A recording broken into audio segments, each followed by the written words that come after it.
The SCP Foundation. You wake up, you eat breakfast.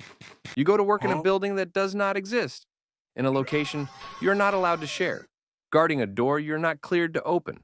You don't know what's behind it. And your coworker doesn't know either. Nobody's telling you, and honestly, that's probably for the best. Here's the thing about the Foundation. It's massive. We're talking thousands of sites, hundreds of thousands of employees, and a rulebook thicker than your arm. The mission is simple. Secure, contain, protect. Translation: find the weird stuff, lock it up, and make sure nobody outside ever finds out it exists. Sounds easy until you realize the weird stuff includes things like a staircase that leads to a different dimension, a vending machine that reads your soul, and a man who erases himself from your memory every time you blink. If you're a researcher, your day is writing 40-page reports about why a sad rock is sad. If you're a security, your day is sitting outside that door, hoping it stays closed. If you're a D class, which means you used to be a prisoner and are now being paid almost nothing to stand next to the sad rock, your day is considerably worse. Luckily, the pay is decent, and the benefits include brain protection from reality-bending hazards, which sounds awesome until you realize you only need it because the hazards are real. Survival chance? 55%. Goes down fast if you ask, what's behind the door? The Global Occult Coalition.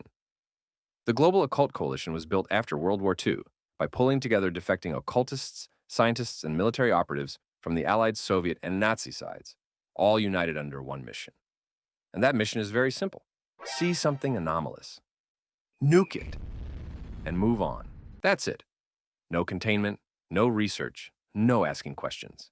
You point your extremely expensive government-funded weapon at the problem, and you eliminate it.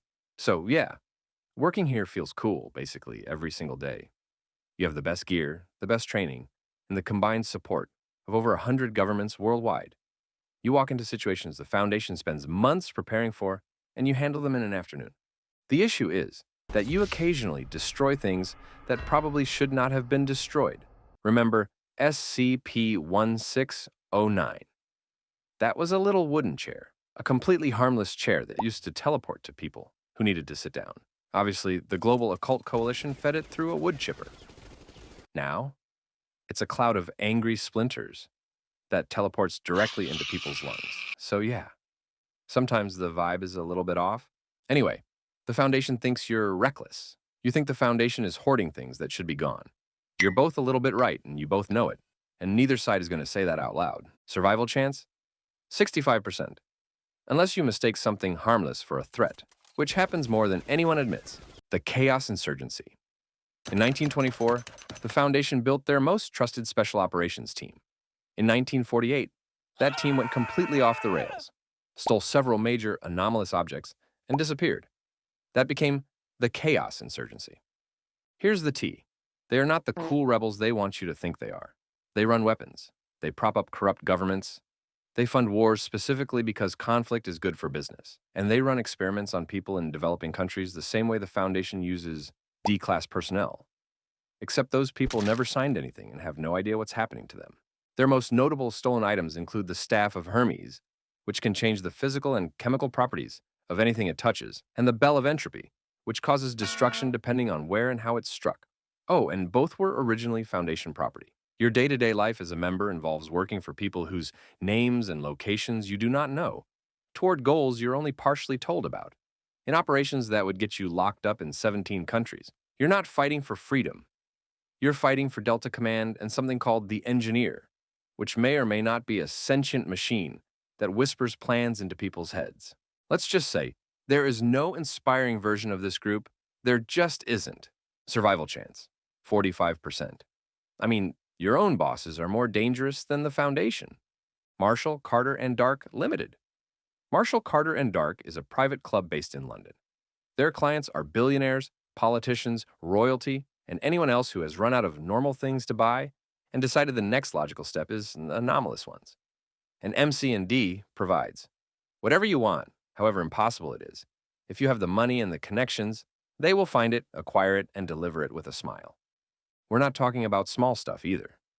We're talking about living creatures that shouldn't exist, objects that break the rules of physics, experiences that cannot be had anywhere else in the world. One of their known sale items was a servant whose bones had grown into high heels permanently. Another was a watch that stretched your bones out slowly, then reversed the damage, and sold as a luxury experience. And yes, these people paid for that. Voluntarily? Anyway, they don't use violence. Violence is messy and leaves evidence. Instead, they use money. They've bribed Foundation staff into leaking classified information. They've caused containment breaches just to get access to items they wanted. And they've bought enough political protection that the Foundation genuinely struggles to touch them without starting an international incident. Your daily job is sourcing the impossible for people who are bored of the possible. And I must say, the offices are stunning. But the moral weight of what you're doing, that's yours to carry. Survival chance? 85% if you're an employee, 20% if you're a product. The Serpent's Hand. The Serpent's Hand has one core belief. Locking up sentient beings in concrete rooms is extremely wrong. And they will break into Foundation containment sites repeatedly to prove it. And yes, they have done this multiple times. And yes, they will do it again. Their home base is the Wanderer's Library.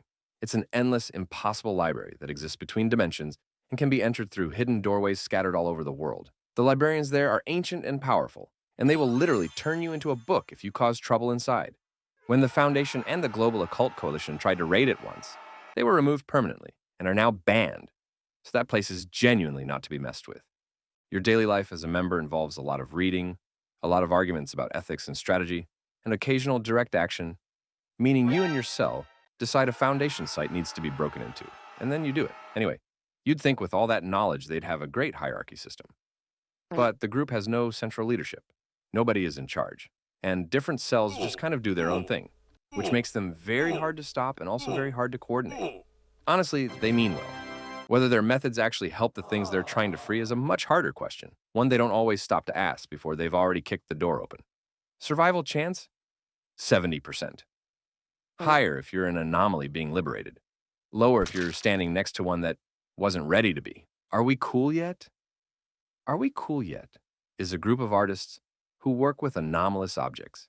They build installations, meaning big public art pieces, place them somewhere people will find them, and walk away.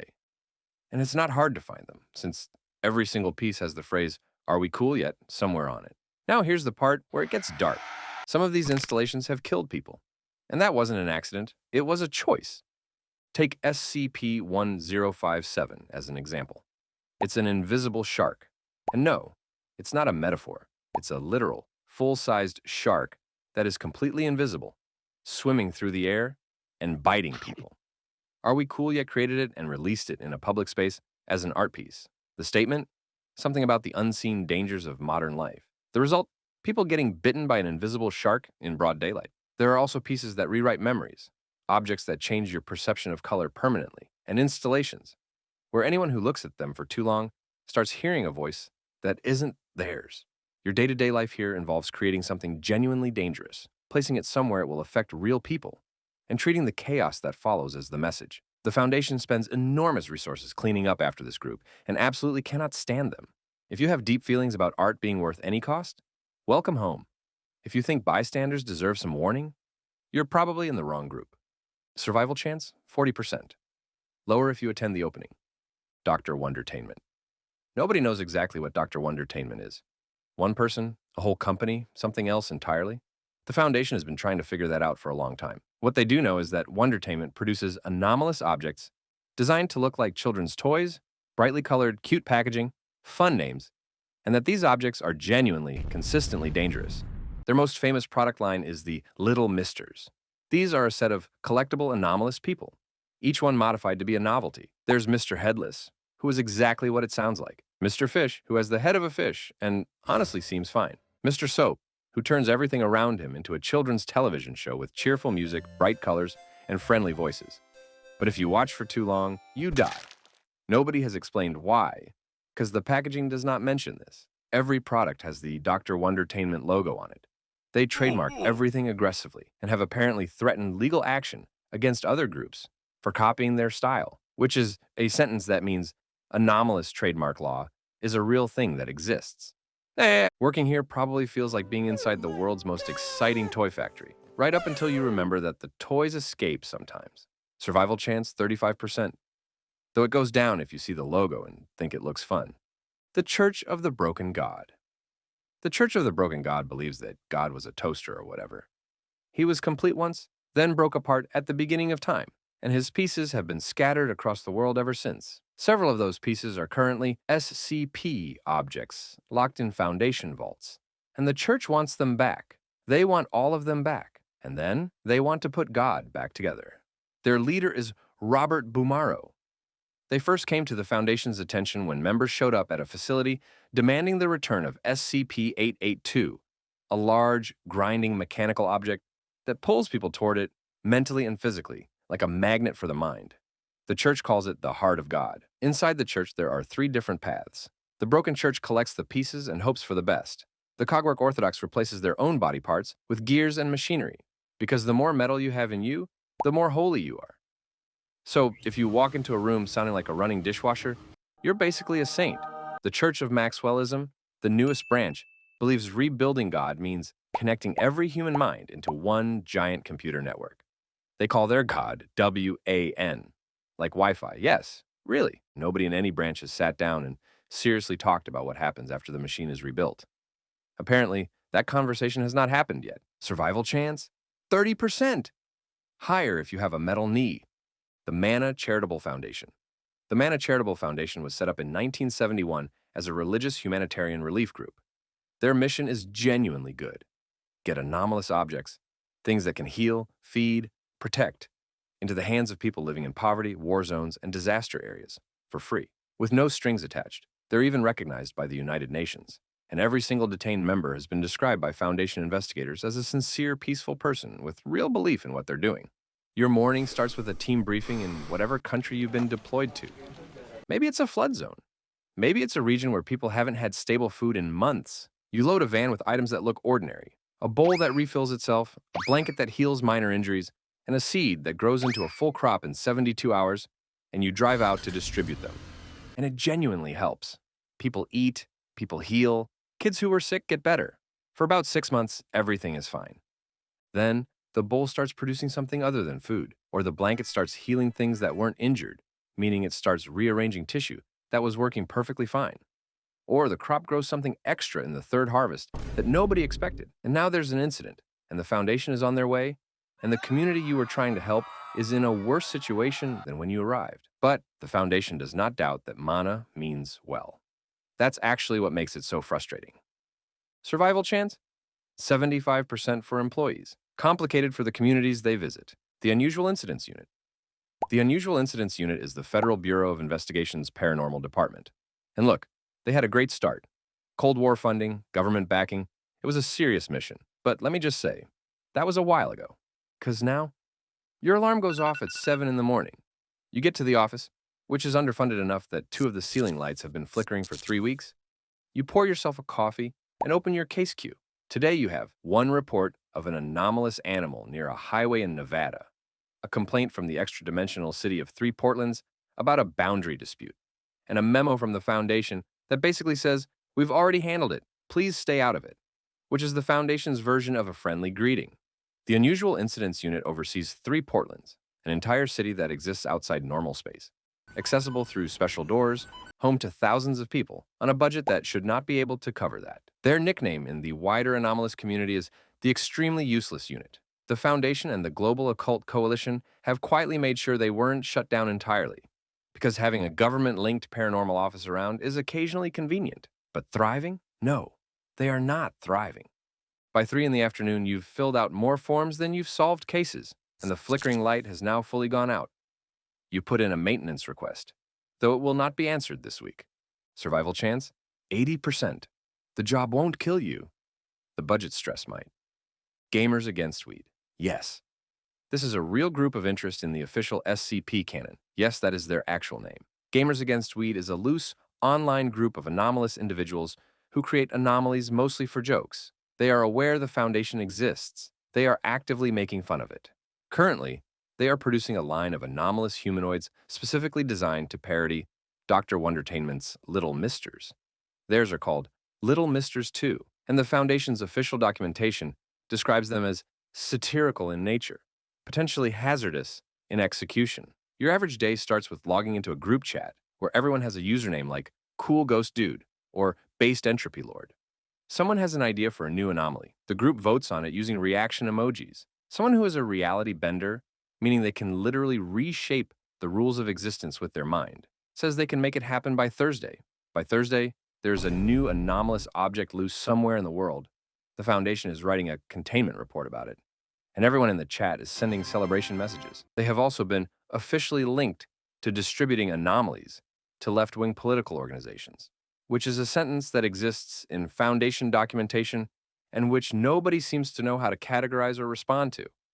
Some of their key members are reality benders, which makes containing them significantly harder than it should be for a group whose main activity is essentially making internet jokes with real-world consequences. Survival chance, 85%, unless you're the joke. Wilson's Wildlife Solutions. Wilson's Wildlife Solutions is a publicly funded animal care service based in Boring, Oregon. Yes, that is a real town, and they handle anomalous animals. After an incident involving an anomalous polar bear in 2008, the Foundation officially recognized them and signed what is now called the Boring Agreement. Under that agreement, Wilson's Wildlife Solutions can handle lower-risk anomalous creatures with Foundation oversight. Your day involves feeding, caring for, and wrangling animals that exist in ways they scientifically should not. A deer that phases through trees. A bird that sings in a frequency that makes nearby electronics restart. And a very large fish that produces light from its scales and keeps trying to follow staff members home. It is, without question, the most wholesome job in this entire universe. In a world full of arms dealers, flesh cults, invisible shark artists, and a group that is literally trying to rebuild God from machine parts, Wilson's Wildlife Solutions is out here making sure impossible animals are fed, healthy, and not scared. Survival chance, 95%. Explained class. You spent 3 months in a locked containment cell while 17 researchers in hazmat suits took notes about your anomalous properties, and then someone finally figured out you're just a rock, like a normal rock. So yeah, the results are rock solid, and now you're free to go. Explained class objects are SCPs that used to be classified as anomalies but turned out to have perfectly normal scientific explanations. Maybe they were misidentified. Maybe the Foundation's instruments were broken. Maybe a D class was just very confused. Either way, you're no longer an anomaly. You're just embarrassing evidence that the Foundation occasionally gets things completely wrong. A typical day as an explained SCP means sitting in a storage room collecting dust while researchers quietly delete their test logs. SCP-1548, a star that seemed to communicate with the Foundation, is a famous example of something that went from terrifying cosmic anomaly to a very thorough debunking. Some objects remain partially studied out of caution, because even after explanation, the Foundation hates admitting mistakes officially. But the real humiliation? Your file still exists. You still have an SCP number. You're just filed under the section nobody wants to talk about at staff meetings, right next to the report about the agent who spent 6 weeks studying a plastic lawn chair. The Foundation assigned a team, wasted thousands in research funding, and terrified D-class personnel, all because someone panicked at something completely ordinary. You're not dangerous. You're not special. You're just proof that even the world's most secretive organization sometimes gets spooked by absolutely nothing. Containment difficulty? 0%. Looks like it was never necessary. Safe class. You're locked in a box, the researchers went home for the weekend, and honestly, nothing bad is going to happen. You're fine. Everything's fine. The Foundation barely thinks about you anymore, which is either very reassuring or deeply insulting depending on how you look at it. Safe class SCPs are anomalies that the Foundation understands well enough to contain without losing sleep over. That doesn't mean you're harmless. It just means you're predictable. You only do your weird thing when someone actively triggers you. Left alone, you sit quietly and behave yourself like a model prisoner who's given up on escape attempts. Take SCP-999, the small, orange, blob-shaped creature that loves hugs and makes everyone around it feel genuinely happy. It's very safe class. Researchers adore it. And D-Class actually volunteer to interact with it. Its typical day involves rolling around its containment cell, eating candy, and enthusiastically greeting anyone who walks through the door. It is, by all accounts, the best job in the Foundation. Then there's SCP-914, the giant clockwork machine that processes objects and people through different settings. Completely safe, as long as nobody puts a D-Class through the very fine setting, which they absolutely have done multiple times. Being safe class means your containment budget is minimal. No specialized cells, no armed escorts, No panic alarms connected directly to the O5 Council.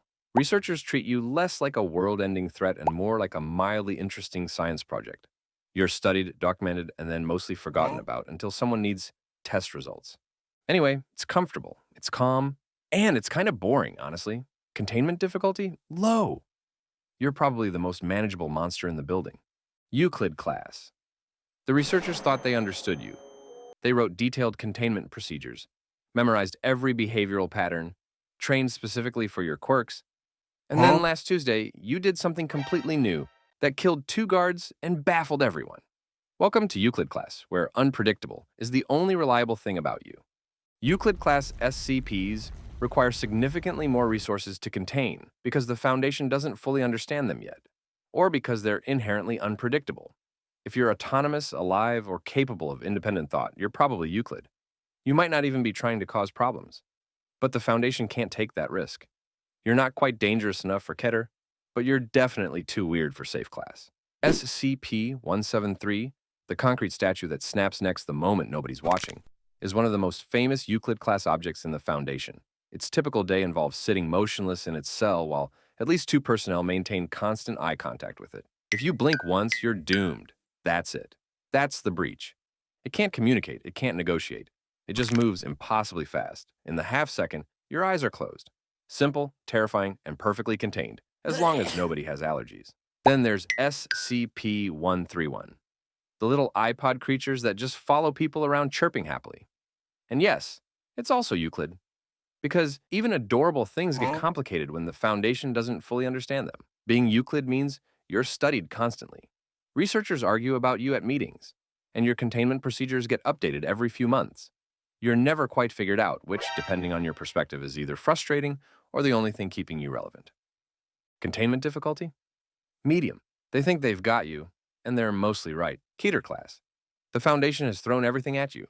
Armed task forces, experimental technology, containment procedures spanning 40 pages, and you've breached containment 17 times in the last 2 years alone. Not because you're particularly trying, just because keeping you contained is genuinely, catastrophically hard. Keter-class SCPs are anomalies so difficult to contain that the Foundation's resources and understanding are constantly stretched to their limits. Here's the important thing that most people get wrong. Keter doesn't automatically mean most dangerous. It means the hardest to keep locked up. A universe-ending button could be safe if it just sits there. But a cat that randomly teleports anywhere on Earth? Keter. The classification is about containment difficulty, not destruction potential, though plenty of Keters are both. SCP-682 is the most infamous Keter in the Foundation's history, a massive, nearly indestructible reptilian creature that hates all life with extreme passion and has survived acid baths, explosions, reality restructuring, and every termination attempt the Foundation has thrown at it. Its typical day involves sitting in its acid containment tank, slowly regenerating from whatever the Foundation tried last, and attempting to communicate its total hatred of everything that exists. Researchers who interview it consistently report being deeply disturbed. 682 doesn't just want to escape, it wants to end all life. And every breach attempt is a masterclass in creative destruction. Being Keter means hundreds of personnel exist specifically because of you. Your containment costs more than most sites' entire annual budgets, and you've probably killed people just by existing. Containment difficulty? Extreme. They haven't stopped you, they've just slowed you down. Thaumiel class. Every other SCP class is about the Foundation trying to control something dangerous. But you're different. You're not something the Foundation fears. You're something the Foundation uses. So you're not the monster, you're the leash. Thaumiel class SCPs are anomalies the Foundation specifically deploys to contain other SCPs or address catastrophic threats. If you're Thaumiel, your existence is classified at the highest possible level. So high that most Foundation personnel don't even know you exist. Only a small number of people outside the O5 Council know your location, function, or current status. So you're basically the secret weapon inside the secret organization. SCP-2000, codenamed Deus Ex Machina, is the most significant Thaumiel-class object in the Foundation's arsenal. Hidden beneath Yellowstone National Park, it's essentially a humanity reset button. It's a facility capable of restoring human civilization from scratch after a complete extinction-level event. It clones people, repopulates the Earth, and rebuilds society using stored genetic and cultural data. Your typical day as SCP-2000 involves sitting dormant, while a skeleton crew maintains you in perfect working condition, hoping desperately that today is not the day they need to press the button. Because if they need to use you, it means everything else already went wrong. It means the Apollyon class SCPs won. And it means civilization has already ended. You are the Foundation's last possible option when all other options have already failed catastrophically. Containment difficulty. Non-applicable. You're not contained. You're deployed. Archon class.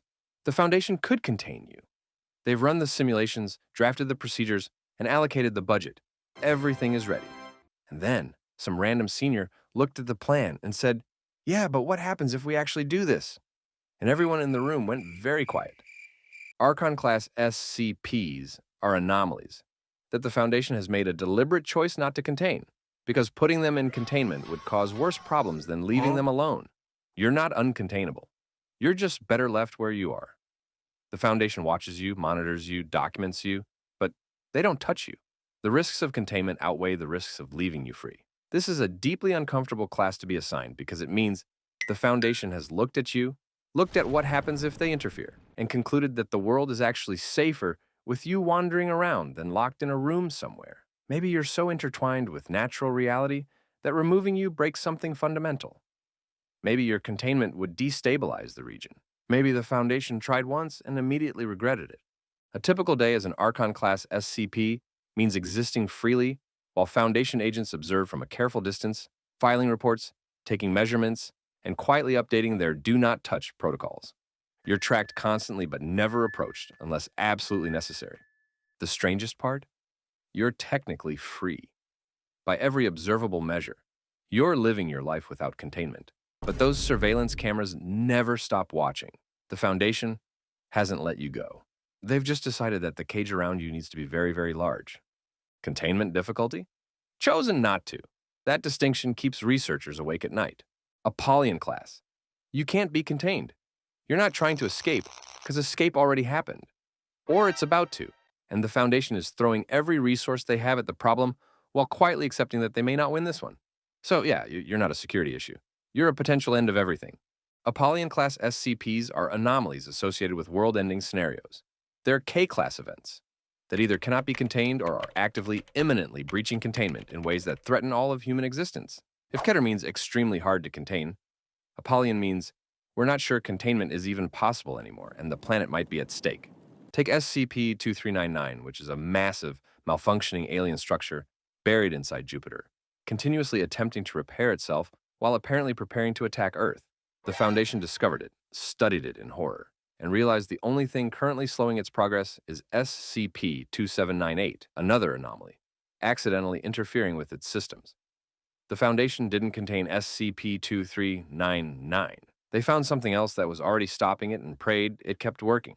A typical day for SCP-2399 involves slowly, patiently repairing itself, while the O5 Council monitors its progress and updates contingency plans for scenarios where Jupiter-based alien infrastructure successfully destroys all life on Earth. Being Apollyon means the Foundation mobilizes on a scale nothing else triggers.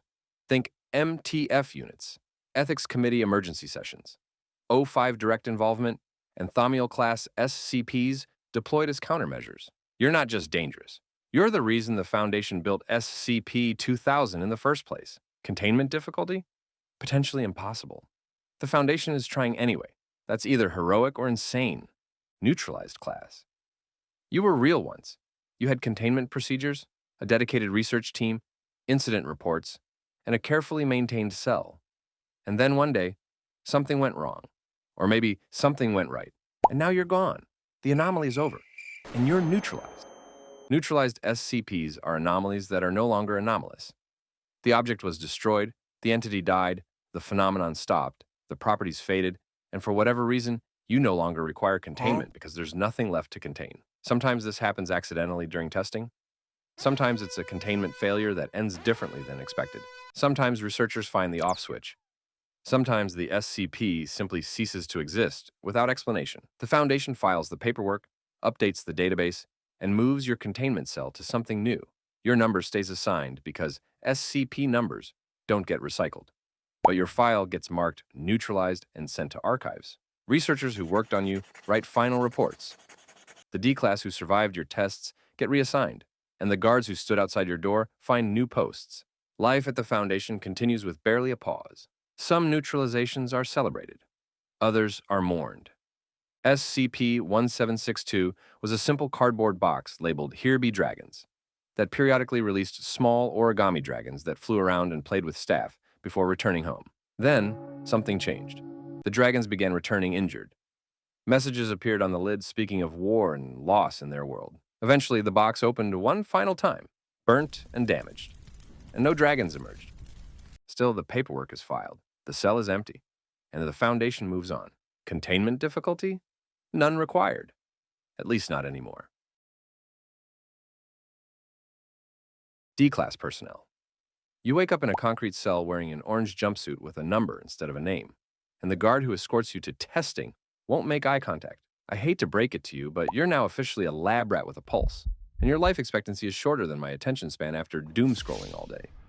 D-Class personnel are the Foundation's disposable human guinea pigs, mostly pulled from death row inmates, though some are just people who ask too many questions in the wrong place. Your job description is simple. Walk into that room and touch the weird thing. What weird thing? They won't tell you. Will it kill you? Probably. Do they care? Absolutely not. A typical day involves sitting in your cell, eating mystery meat, getting escorted by heavily armed guards to a testing chamber, and interacting with anomalies that have already killed dozens before you. Maybe today you're blinking at a statue that snaps necks. Maybe you're speaking to a plague doctor who cures by turning you into a zombie. Maybe you're just walking through a doorway, and honestly, that's somehow worse because you have no idea what's on the other side. The most famous D-Class is D9341, who survived a facility-wide containment breach and encountered hundreds of SCPs. He's an absolute legend. But don't be fooled, most D-Class don't get that lucky. Most get terminated at the end of the month, which is corporate speak for execution. Some try to escape. They become training videos. A few rare cases prove so useful they're kept indefinitely, which sounds great until you realize being irreplaceable just means more horrifying experiments. Survival rate, 5%. Higher if the anomaly is vegetarian. Lower if someone says, fascinating. Level 0 staff. The mop in your hands has cleaned up more than spilled coffee. It's wiped away blood, strange ooze that defies chemistry, and once, the liquefied remains of a researcher who opened the wrong file cabinet. But hey, at least the pay's decent. Level 0 staff are the Foundation's invisible workforce. Janitors, cafeteria workers, maintenance crew, and administrative assistants. You have 0 security clearance, 0 access to classified files, and 0 idea what you're actually cleaning. And that's by design. The Foundation needs people to keep the toilets flushing and the vending machines stocked, but they definitely don't need you asking why the bathroom in Wing C sometimes screams. Your typical day is aggressively mundane in the most surreal setting possible. You mop floors and hallways where reality occasionally glitches. You deliver mail to departments that don't officially exist. You fix broken lights in sectors where the darkness eats people. And when containment breach alarms blare, you follow the yellow line to the nearest bunker and pray whatever escapes doesn't take a detour through janitorial services. Survival rate during breaches? Abysmal. You're not trained, not briefed, and definitely not a priority during evacuations. There's a famous incident report about a janitor named Carl who unknowingly cleaned SCP-173's cell for 2 years and survived purely because he was slow and methodical. The Foundation gave him formal praise but never told him why. Ignorance isn't bliss here. It's literally your only defense. Survival rate? 20%. Higher if you never ask what's behind locked doors. Security personnel. The gun in your holster feels heavier every shift, not because of its weight, but because you've learned exactly what it can't stop. And let me tell you, that list is long. Security personnel are the Foundation's expendable soldiers. Sorry, I mean, first line of defense. With level 2 clearance, you know just enough to understand you're probably going to die protecting something you barely understand. Your job is simple. Keep D-Class from escaping, unauthorized personnel from entering, and SCPs from breaching. Spoiler alert, you fail at that last one constantly. A typical shift involves standing guard outside a containment cell for 8 hours, escorting D-Class to testing chambers while they beg you for information you legally can't give them, and running drills that simulate the 37 different ways you might die today. When breaches happen, and oh, they happen, you're expected to buy time while MTF units arrive. And yes, buy time is code for get shredded so researchers can evacuate. The incident logs are basically your farewell notes. Officer Rivera held a checkpoint against SCP-682 for 4 whole minutes and saved 17 people before being torn apart. Guard Chen shot himself rather than let SCP-035 possess him. Your badge has your blood type printed on the back because the medical team doesn't ask if you'll need a transfusion. They ask how much. Some guards transfer after witnessing their first breach. Others develop dark humor as a coping mechanism. Anyway, you've learned to write goodbye texts in the 15 seconds between alarm and engagement. Survival rate? 40%. Lower if you're assigned to Keter containment. Way lower if it's 682, researcher. You've published papers on entities that could end reality, interviewed creatures older than human civilization, and your last experiment required ethics committee approval, which should have been your first red flag, honestly. Researchers are the Foundation's intellectual backbone, the scientists who study anomalies and write containment procedures while slowly losing their grip on conventional morality. With Level 3 clearance, you have access to extensive SCP files and the authority to conduct experiments that would make civilian ethics boards resign in horror. Your job is understanding what these things are and how to keep them locked up. A typical day involves reviewing test logs, interviewing anomalous entities that may or may not be lying, writing documentation that reads like fever dreams, and proposing experiments with titles like, "What happens if we feed D-Class to the monster?" You've learned corporate sanitization. Subject expired during testing means someone died screaming, and acceptable losses means you killed people until the data looked good. The best researchers develop reputations. Some have accidentally become anomalies themselves during experiments and just kept working. Others have interviewed SCPs so many times, they're on a first-name basis, with entities that shouldn't have names. One researcher famously survived testing SCP-682's acid by pure luck, and now consults on indestructible anomaly containment. Another got promoted after discovering a loophole in an SCP's kill conditions, by becoming its next victim and documenting the experience before dying. The psychological toll is real. You've watched colleagues die in testing accidents and designed experiments you know will kill D-Class. But someone has to understand these things, right? Survival rate, 65%. Lower if you volunteer for self-experimentation. Mobile Task Force Operative. The night vision goggles show something moving in the abandoned hospital. Something with too many limbs and not enough logic. But you've stopped being surprised by what shouldn't exist, because the universe clearly doesn't give a shit about your comfort. MTF operatives are the Foundation's special forces, elite units deployed when regular security is useless, and researchers are actively endangered. They are organized into task forces with designations like Epsilon 11, also known as Nine-Tailed Fox for facility breaches, or New 7, also known as Hammerdown, for open warfare against anomalous threats. And yes, I said warfare, because sometimes the Foundation fights entities using military battalions.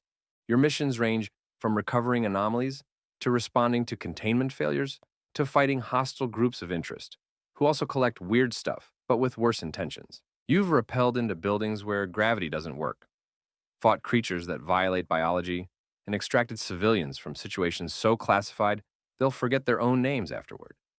Mission briefs sound absolutely insane. Capture the sentient plague. Don't let it touch you. It will try to negotiate, and somehow, that's underselling the danger. Mortality rates are staggering.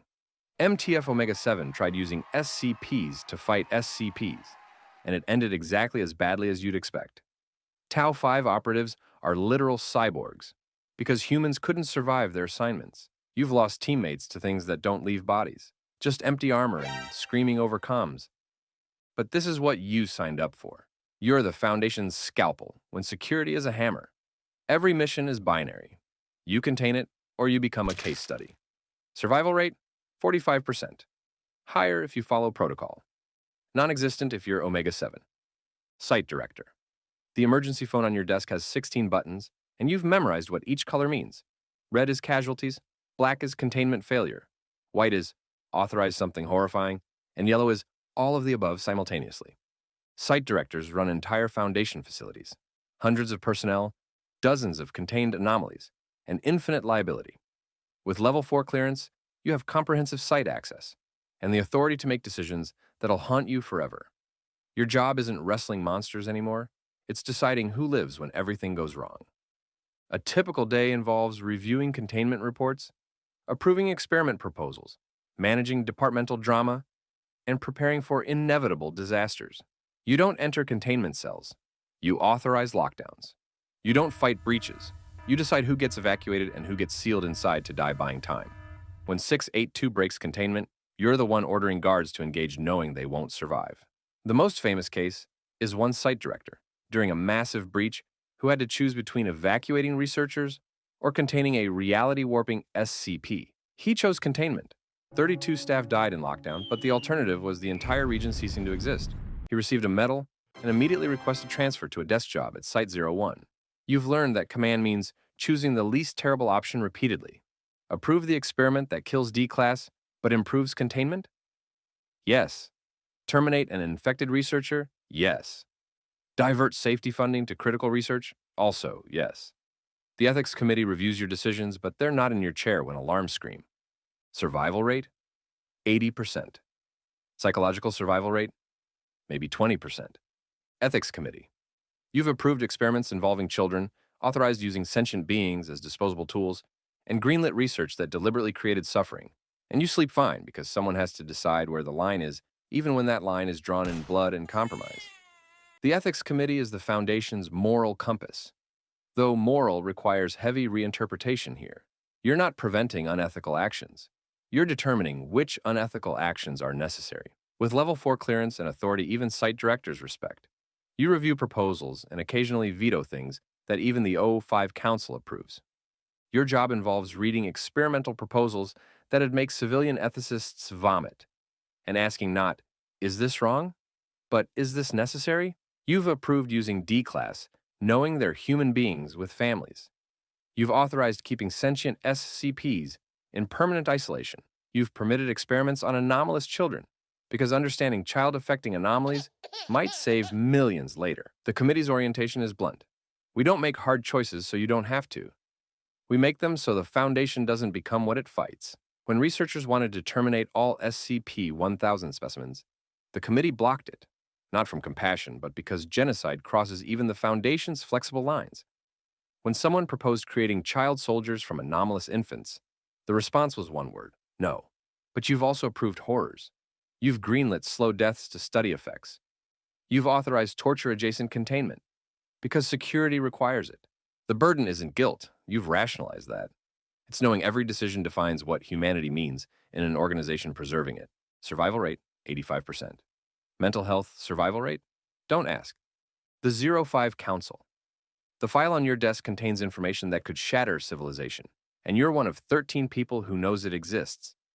Assuming you're still people, and honestly, some days you're not sure anymore. The O5 Council is the Foundation's ultimate authority. 13 individuals directing global operations with comprehensive knowledge of all contained anomalies, including reality-threatening entities the rest of the Foundation doesn't know exist. Your identity is above top secret. Most personnel don't know your names, and some O5 members have contingencies, ensuring even fellow council members can't identify them. With Level 5 clearance, nothing is restricted, which is both power and curse. You don't manage facilities. You decide Foundation policy across all sites globally. You don't approve experiments. You authorize programs affecting thousands of personnel and millions of civilians. Your decisions span decades or centuries, accounting for threats that won't manifest until you're dead, assuming you can die. Some O5 members allegedly achieved immortality through anomalous means. Others might be clones, AI, or not human anymore. The truth varies by which classified account you believe. Your concerns transcend human scale. SCP-2000 can restore civilization after apocalypse, but using it requires deciding which version of humanity to resurrect. SCP-2399 is hostile alien infrastructure, attempting Earth's destruction, barely held back by SCP-2798. You maintain this delicate stalemate daily. The psychological burden isn't fear. It's isolation and complete knowledge. You know truths that'd drive researchers insane, threats that make Keter-class SCPs look manageable, and you've made decisions history can never know about. Survival rate, 95%. Humanity's survival rate depends which O5 you ask. Epsilon 11, also known as the nine-tailed fox.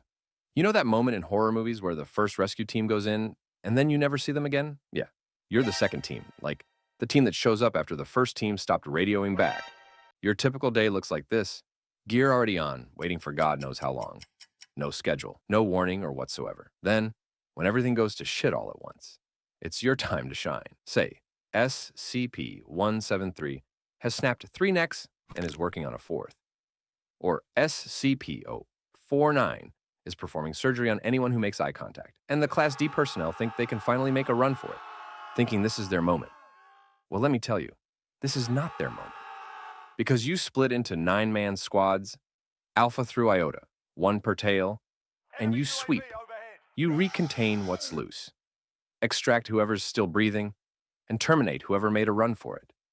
Because the Foundation's containment policy has 0 exit clauses for people who decided the timing was right. When your team comes back short, you file the report. You don't discuss it. You grab a coffee and wait for the next announcement. When even you fail, it's Protocol 12. Nuke the site, classify the rubble, and tell the county it was a gas explosion, obviously. Survival chance? 30%. Higher if you memorized the floor plan.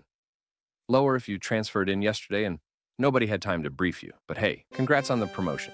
Phi 2, also known as the Clever Girls. Your life as Phi 2 means you strap on a rifle every morning and hunt dinosaurs. And I don't mean you hunt those fossilized bones, but actually alive, actually enormous, and furious about being on a containment list. Phi 2's mandate covers tracking, capture, and hunting of prehistoric anomalies, specifically the dinosaur variety. You know, the things from 65 million years ago. Here now, your problem. Your loadout changes by target. Sometimes it's full tactical. Say, body armor, tranquilizer rifles rated for multi-ton subjects, and containment cages that take 4 people to assemble in a field, while something enormous watches from the tree line. Other times you're crouched in mud in a ghillie suit, luring something with 80 million years of predatory instinct, using raw meat zip-tied to a pole. Both are equally undignified, and both have, at different points, nearly killed you. The name is a Jurassic Park reference, which tells you exactly what mood the Foundation was in when they commissioned this team. Because, they named the squad that hunts actual raptors after the scene where the raptors win. Whether that's a warning or a joke depends on whether you survived your first deployment. Some people find out it was neither, just an accurate prediction. On a good day, you come home smelling like swamp and something musty and ancient, and you cannot explain it to anyone. Survival chance? 45%. Higher if you read last month's field notes. Lower if you said it probably can't fit through there. Eta 5, also known as the Jagger Bombers. Your life as Eta 5 means the obstacle between you and a completed mission is taller than the building you're standing next to. Eta 5 handles large-scale aggressors, entities over 30 meters in height. In practice, that means anything making the ground shudder when it breathes, stepping through highway overpasses by accident, and generating weather events in its immediate vicinity. You are the Foundation's giant monster hunters, and the job is as loud and catastrophic as it sounds. Dimensional Site 172, a facility that was specifically built to house what you drag back. When something escapes from there, guess who gets the call? That's right, you get the call. So, yeah, your home base is simultaneously your greatest career achievement and your personal nightmare. Anyway, Eta 5's weapons are classified as esoteric and experimental, which basically means we tried the normal stuff already, it didn't work. Here's something we built last month and tested twice. Therefore, it's no surprise the after-action reports read like cautionary tales. What you face has shrugged off hardware that would flatten a city block and kept walking, so your gear is Foundation-specific, prototype stamped, and only partially tested before it was handed to you. And knowing that is somehow supposed to make you feel better about carrying it into a field operation against something that weighs more than your hometown. After your first deployment, scale ruins your perception permanently. Everything else starts looking small. Your car, your house, certain personal measurements you were previously proud of. The job takes a lot from you. Survival chance 25%. Higher if extraction is already airborne. Lower if you looked up at the wrong moment. Mu 13, also known as the Ghostbusters. Yes, really. Looks like the Foundation has a sense of humor after all. But the entities, on the other hand, do not. Mu 13 tracks incorporeal, intangible, intelligent, and adaptive entities. The last 2 words are the ones that keep senior agents quiet at dinner, because intelligent and adaptive means the things you're hunting have been watching you work and adjusting accordingly. Your target profile is sentient, sapient, or otherwise intelligent incorporeal entities. These things notice when you run a containment sweep. They have mapped your team's patterns and identified what your equipment can't detect. The long uncontained ones are worse, because they've spent that time paying attention. Your toolkit looks like someone raided a physics lab, a priest's basement, and a half-finished startup, and just handed you whatever survived. Half your equipment is built around scientific principles that didn't officially exist until an SCP proved them real. The other half is stamped prototype, meaning it was designed, built, and handed to you before anyone confirmed it actually works. So does it work? I don't know. It's up to you to find out. The worst deployment type is when an incorporeal entity has inhabited a deceased Foundation employee and quietly resumed their duties. So, in this economy, it's not only work until you die, but also work after you die. Anyway, you'd think that gets caught fast. Multiple times, it has not been caught fast. Survival chance, 35%. Higher if you check corners before setting up equipment. Lower if the readings are a malfunction, and the thing in the corner is what proves it. Zeta 9, also known as the Mole Rats. Your life as Zeta 9 begins with a descent, and whether you come back up depends on whether the tunnel lets you. Zeta 9 specializes in underground environments with anomalous phenomena, say, locations with inconsistent topography or unstable spacetime. So basically, caves that rearrange themselves between visits, tunnels that loop back around in ways that would make a geometry teacher scream, or depths where gravity has simply decided it's not doing that anymore. Your kit assumes nothing underground can be trusted. You carry a reinforced helmet with floodlighting, oxygen rigs, climbing cables, anchor hardware, and thick armor rated for conditions no regulatory body is classified, mostly because inspectors aren't cleared for what Zeta 9 encounters down there. I mean, the things at these depths aren't afraid of your flashlights. They were adapted to everything you brought before you even packed it. The spatial distortion cases are what really separate this from regular underground work. These tunnels don't match geological surveys because geology didn't make them.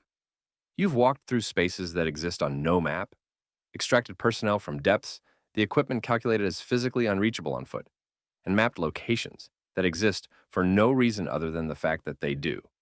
Those locations are so classified, they sit behind clearance levels even most site directors don't hold. The unofficial rule, passed down verbally because writing it made someone too uncomfortable, is this. If the tunnel uses your name, you don't respond. You mark the coordinate, and you ascend immediately. Survival chance, 25%. Higher if you don't need the walls to stay where you left them. Lower if the cave knows something about you that you haven't told anyone. Alpha 9, also known as the Last Hope. And yeah, when they're naming task forces after the last option left on the table, that's probably your cue to start worrying. Anyway, your life as Alpha 9 means your co-workers are SCPs. You know, things the Foundation normally locks in a box. Except now they're on your team, and making that work somehow is your entire job description. Alpha 9 was built to revive the concept behind Omega 7, which ended when an immortal pre-human combat entity named Abel started killing his own teammates out of boredom. The Foundation considered that outcome, waited what they felt was an appropriate amount of time, and commissioned Alpha 9 with the name Last Hope. Your mission is to train and deploy humanoid SCP objects as field assets alongside regular personnel. Your role is handler, tactical backup, command liaison, and occasionally the person standing between a very bad decision and something that ends careers. Here's the thing nobody tells you in orientation. These aren't volunteers. One of them has not spoken to you in 3 weeks, and you genuinely don't know if that's a personal preference or a containment red flag, and neither does your supervisor.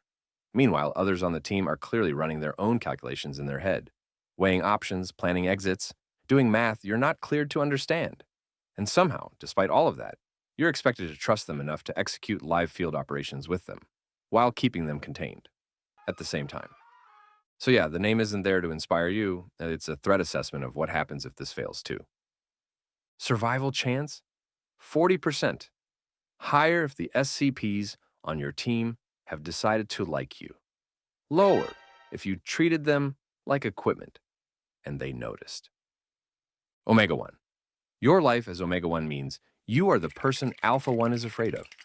Sit with that for a second. Because Alpha 1 reports to the O5 Council, the 13 people with unchecked authority over a global anomalous containment organization. Omega 1 answers to the Ethics Committee. And trust me, they are not the same thing. Because 13 people with unchecked authority over literally everything is a situation that, shockingly, requires some oversight. Omega-1 is that oversight, the direct counterpart to the red right hand, deployed specifically for when the right hand goes somewhere it absolutely shouldn't. Your job is the removal or execution of high-ranking Foundation personnel acting unethically. Not rogue Class D, not some researcher who snuck an SCP a sandwich, but high-ranking site directors, people whose names flag the document at multiple clearance levels just for being written there. These are people who built the systems you work inside, and your job is to show up when they've decided those systems no longer apply to them. Omega-1 operates in silence, no insignia, no standard check-in channels. You arrive, carry out what the Ethics Committee authorized, and leave. The documentation goes into records that most clearance levels don't know exist. Nobody throws you a party. Nobody acknowledges the op happened. Omega-1 exists for the same reason any internal accountability structure does, because the alternative is an organization rotting quietly from the top until the damage is too deep to reach. Survival chance, 60%. Higher if the target doesn't know your designation. Lower if they do, and they've already made a call. Pi-1, also known as the City Slickers. Your life as Pi-1 means New York City is your containment zone, and you accepted long ago that easy was never part of the arrangement. Pi-1 specializes in anomaly containment in densely populated urban environments, specifically the New York metropolitan area, which is simultaneously one of the most anomalously active regions in Foundation records, and a place where 9 million people are awake, outside, and filming at any given moment. You are not working inside an isolated facility. You are working inside the largest media market on Earth during lunch next to a man selling knockoff handbags, or a guy shadowboxing a pole. Your skill set needs to be tactical, logistical, social, and deeply improvisational, all at once. An anomaly loose inside a Foundation site is search and recover. An anomaly loose on 6th Avenue at noon is a containment breach, a civilian management crisis, and a live media event happening simultaneously, all needing resolution before anyone's phone finds a signal. You work plain clothes, you move through crowds. You've had the exact same argument with the exact same skeptical NYPD detective 4 times now. He never buys the gas leak explanation. You give him the amnestic anyway, and next month, he's back at the perimeter, squinting like he almost remembers something important. Once, mid-operation, a tourist stopped you and asked for directions. You gave them correctly and went straight back to the breach. The Foundation calls that adaptability. You call it Surviving Wednesday. Survival chance, 50%. Higher if you look like you belong there. Lower if you run. Level 1, recruitment. So, you're on death row. Maybe you've been sitting in a cell for 3 years, waiting for a date that keeps getting postponed. Maybe you've made peace with it. Maybe you haven't. Either way, one morning a man in a suit walks in, places a folder on the table, and makes you an offer. Work for a month. Help with some research. After that, no more sentence, and you'll be out. That's it. That's the whole pitch. Help with some research. Anyway, here's what's actually happening behind the scenes. According to the Foundation's own internal documents, they filter first for death row inmates, then for people serving life sentences, unlikely to get any leniency, and then for people with no next of kin, no family. Nobody who will ask questions if you disappear. Orphanages, they note, are particularly good sources, which tells you a lot about how this organization thinks. The recruiter, meanwhile, is performing. He's friendly. He asks how you're doing. He pretends to take a phone call, mentions names, acts like there's a whole legitimate operation on the other end of the line. So you can say no, technically, but it's just that the alternative is a cell and a date, so most people don't.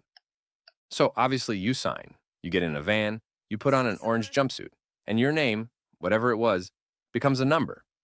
From now on, you've got a D-class personnel designation, followed by 4 digits. You don't need the name anymore, because the Foundation won't be using it. So yeah, welcome on board, I guess. Survival rate? It varies. You haven't done anything yet.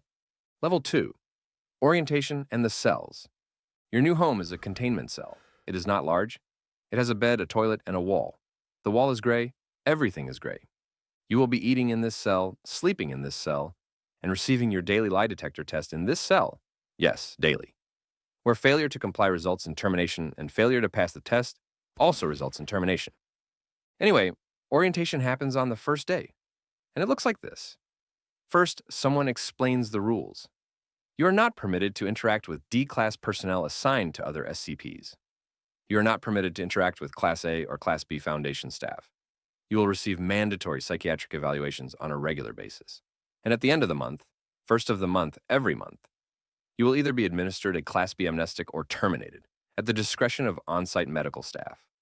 In certain scenarios, like a catastrophic site event, you will be terminated immediately regardless of where you are in your month, but whatever. The good news is that the food is fine. The bad news is that you now know with crystal clarity that you are as disposable as that food. The Foundation actually has a name for your personnel class. Disposable class. Very creative, right? They didn't even try to dress it up. Disposable. Right there in the job title. Imagine if McDonald's called their workers Mac Expandables on the lanyard. So yeah, the point is, you know what you signed up for. You just don't know what it looks like yet. Survival rate? Still fine. Nothing has happened to you, yet. Level 3, the babysitting shift. Your first assignment is simple. A researcher explains it in about 15 words. You are going to enter a containment chamber. There is an object inside, and you will not stop looking at it. That's the whole job. Just look at it. How hard can it be? Then, you meet the object.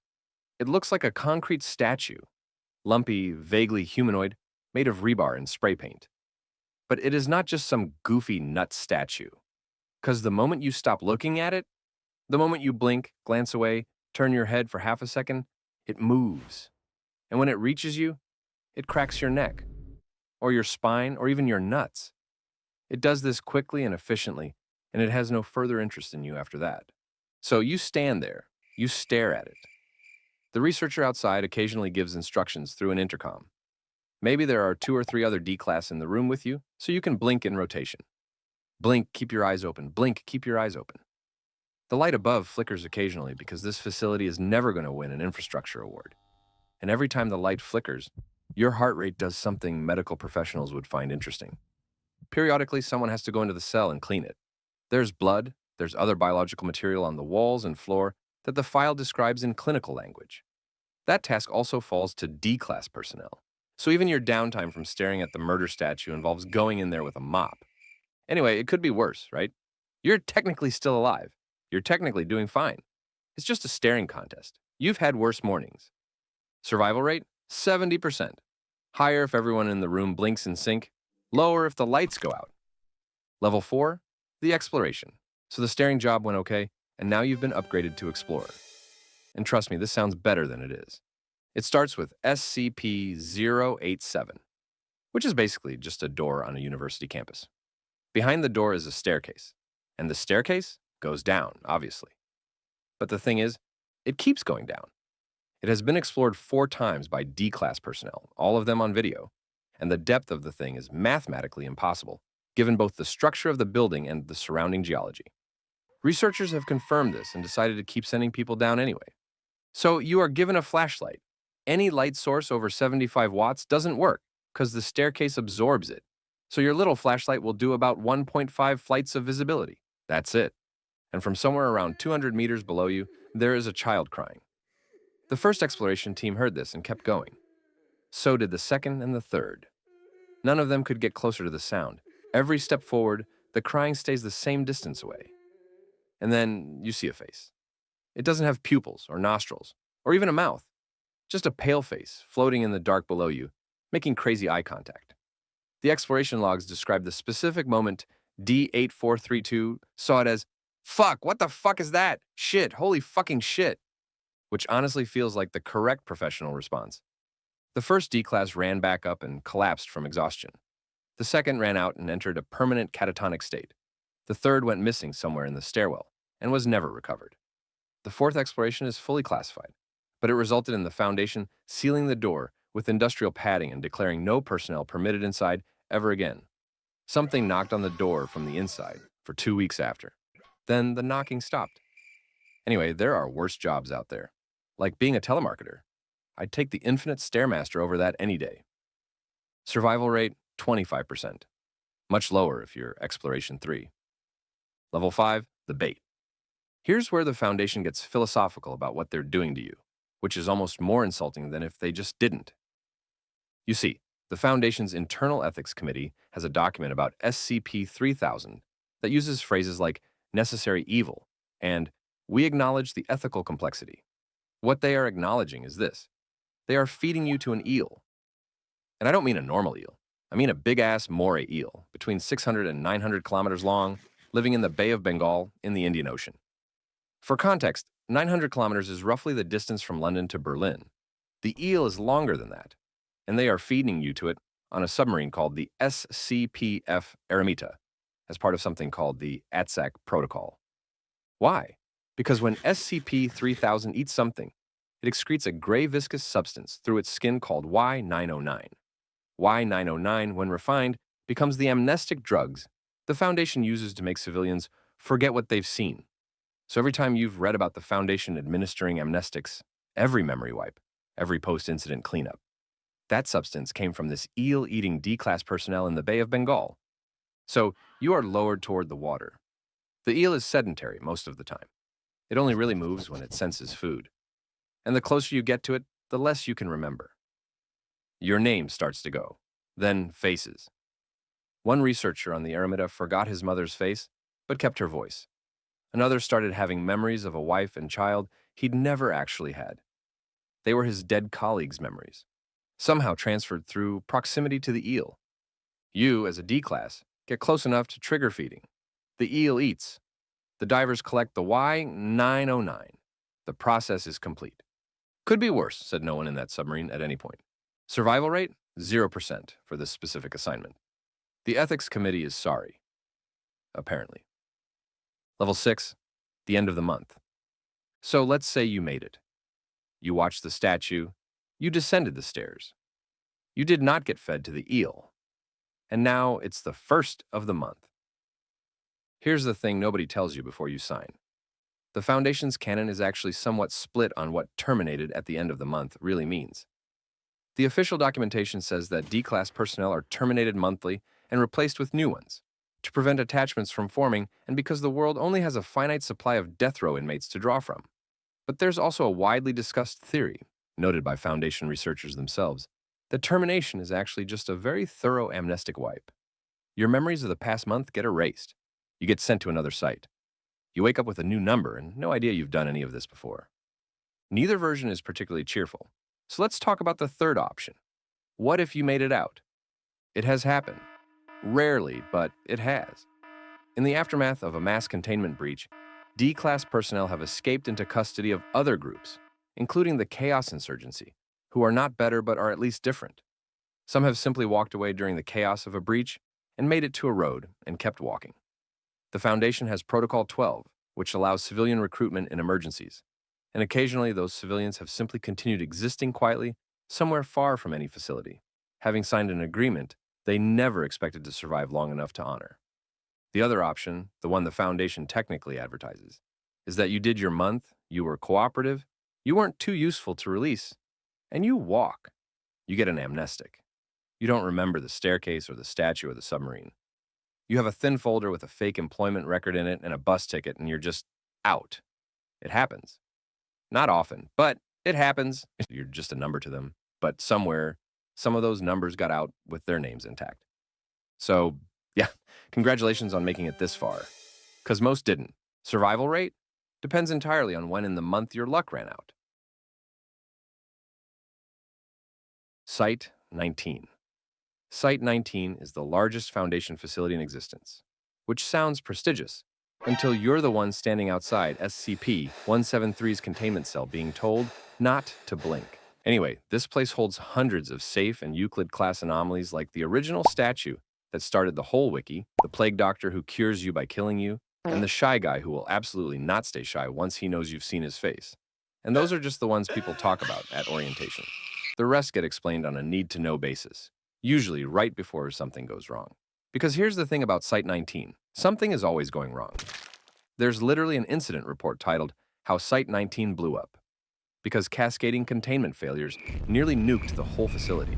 Then there was the Halloween breach, where staff threw a party and multiple SCPs escaped mid-celebration.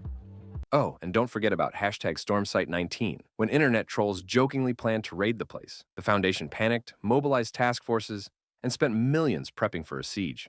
Guess what? Nobody showed up. Super embarrassing, right? The debrief probably took longer than the whole fake threat. Anyway, as a researcher here, your day involves mountains of paperwork, an anomaly in every direction, and the constant creeping suspicion that save class is the Foundation's way of saying probably fine.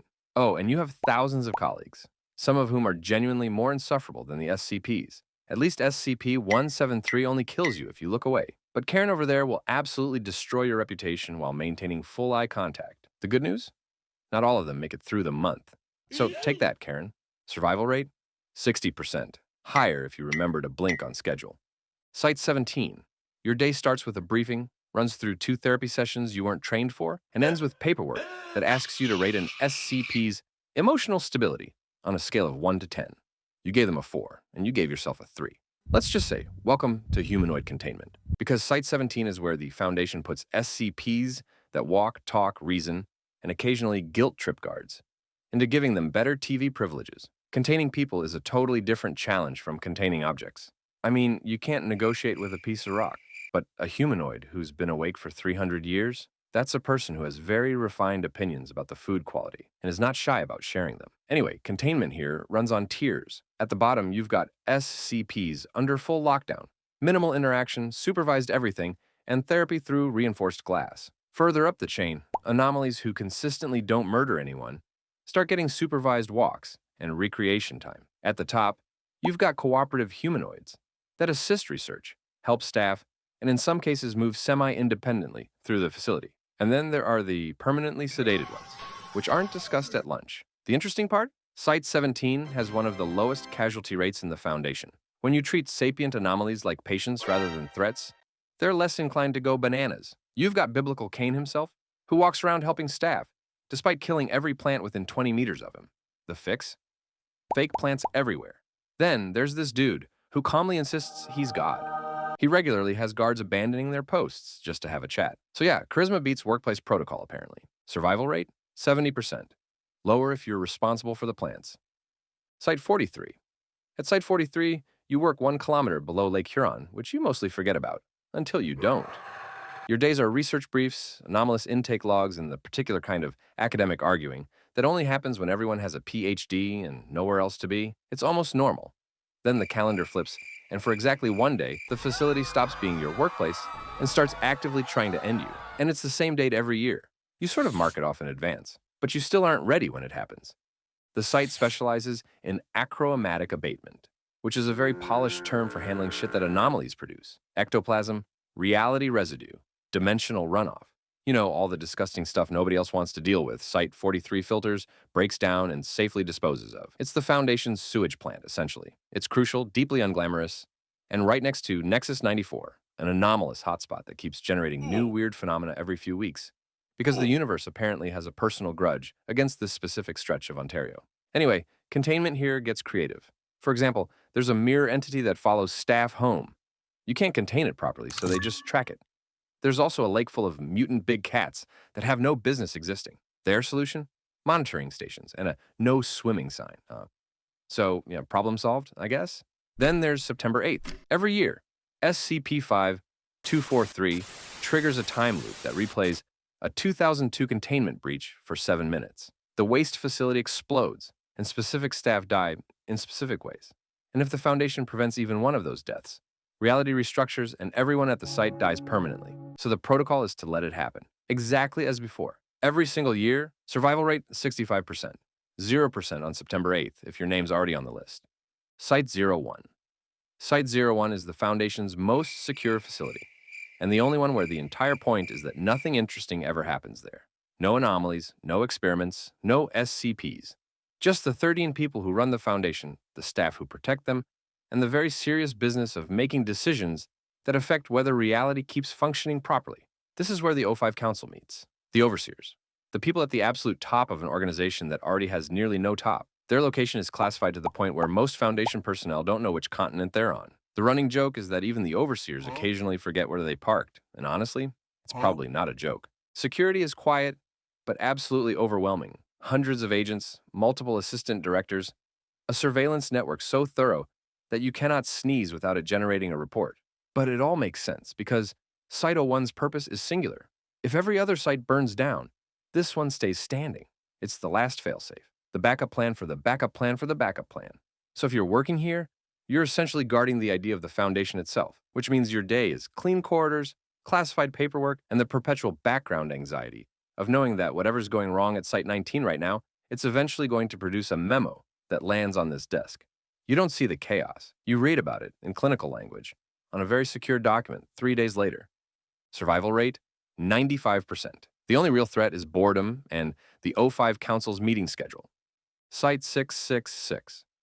Site 666 is publicly known as the Luxor Hotel and Casino on the Las Vegas Strip. You know, the pyramid. The one with the giant beam of light shooting from the top. That beam, it turns out, is the House Nicholas Theoplanar vacuum unit, a device that siphons energy from hell itself and stops Las Vegas from literally merging with the fourth circle of it. I mean, Vegas has always been a bit demonic. Turns out that's not a metaphor. Underneath Las Vegas is Under Vegas, SCP-7666, an anomalous city in hell that mirrors Las Vegas, populated by over 1 million demons organized into 7 districts, each controlled by a pit boss representing one of the 7 deadly sins. Site 666 exists to monitor the whole thing, contain the overlap, and keep the 2 cities from colliding.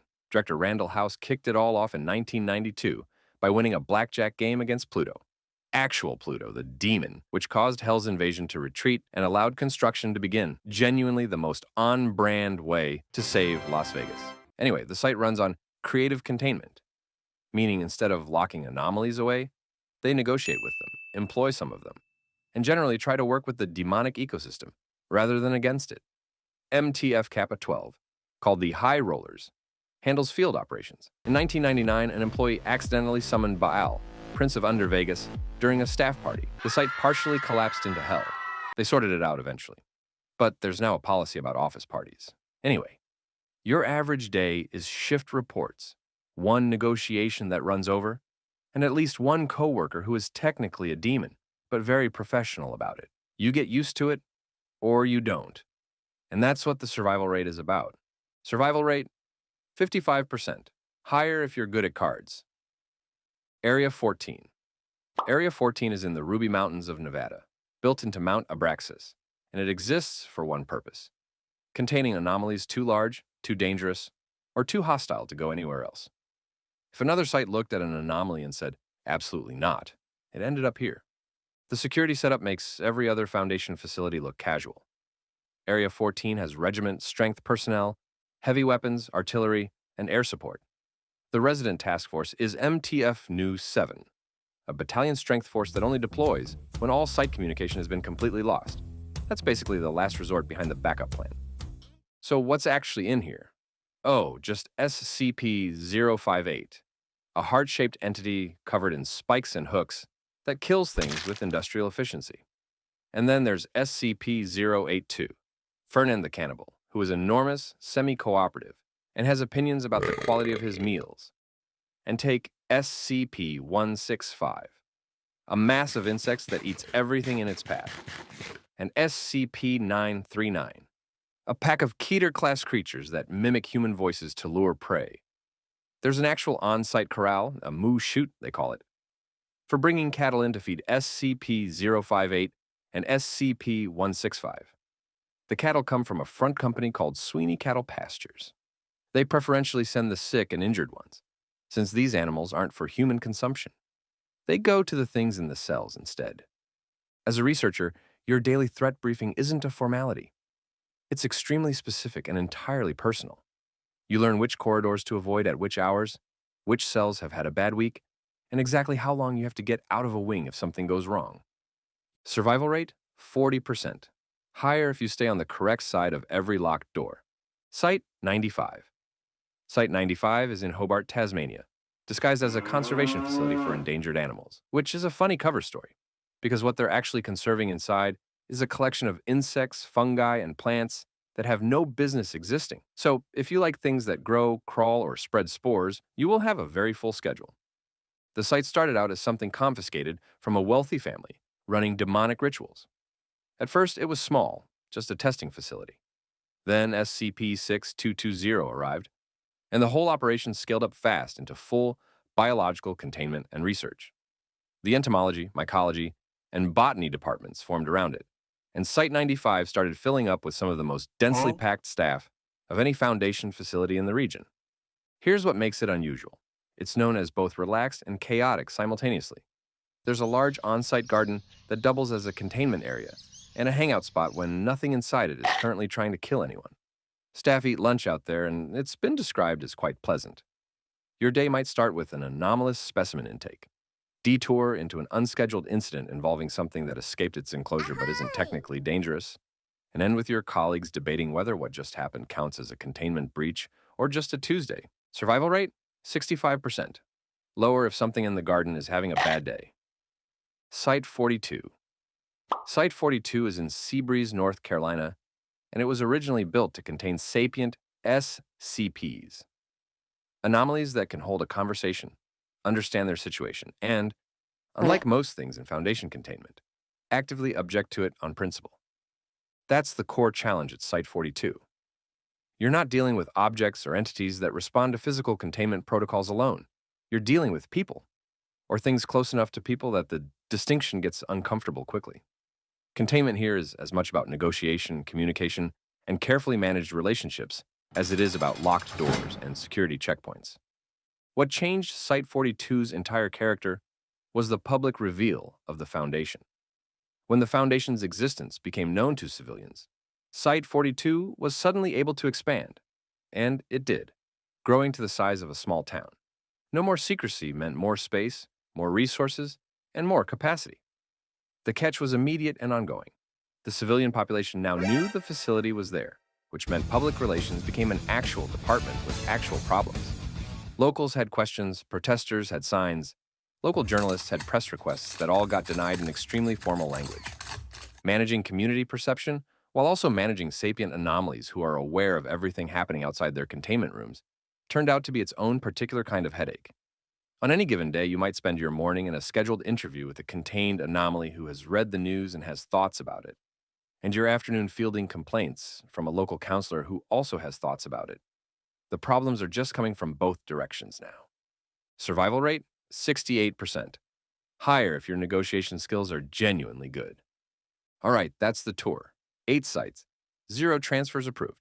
Let me know in the comments which one you'd actually work at. Subscribe if you made it through without filing an incident report. Or don't. Site 43 will process whatever's left of you either way.